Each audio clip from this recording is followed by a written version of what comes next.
Habituellement, on le voyait avec un grand mât, une grande voile. Là, c'est plus du tout le cas. Comment il fonctionne ce bateau?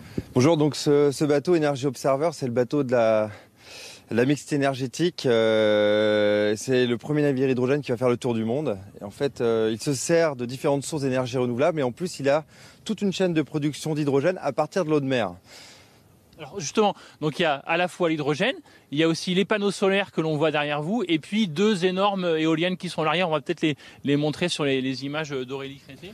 En fait, tout simplement, on se sert des énergies renouvelables, donc essentiellement du solaire et de l'éolien et de l'hydrolien, et pour pallier à l'intermittence énergétique, quand il n'y a plus de soleil, quand c'est la nuit ou quand il n'y a pas de vent, eh ben, on se sert de l'hydrogène qu'on aura stocké à partir de l'eau de mer.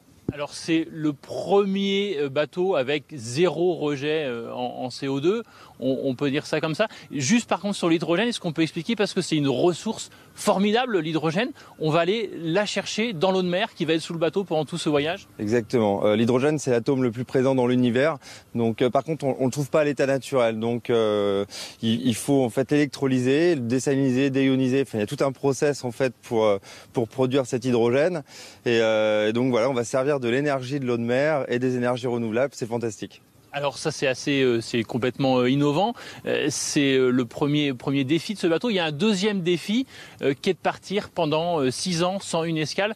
Et là on est plus sur des questions de protection de l'environnement. Est-ce que vous pouvez expliquer le message que vous allez faire porter avec ce bateau pendant 6 ans? Exactement, nous ce qu'on souhaite, c'est un démonstrateur expérimental, c'est un accélérateur de la transition écologique. Donc mais pas uniquement dans l'énergie.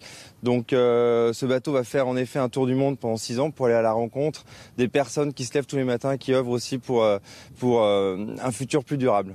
Est-ce que vous pouvez donner quelques exemples des rencontres que vous allez faire qui sont déjà au programme?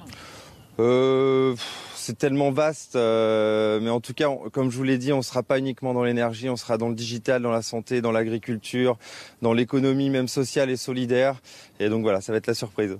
Le parrain, c'est Nicolas Hulot, ça donne déjà une idée un petit peu de ce que peut être ce projet. Alors ça c'est fantastique parce que Nicolas Hulot, c'est le parrain de tous mes bateaux depuis ma première route du Rhum en 2006. Et donc lorsqu'il a accepté d'être parrain de ce défi, c'était déjà il y a quelques années, il était le président de la Fondation pour la Nature et l'Homme, et là il est devenu ministre de la Transition écologique, c'est un très beau geste.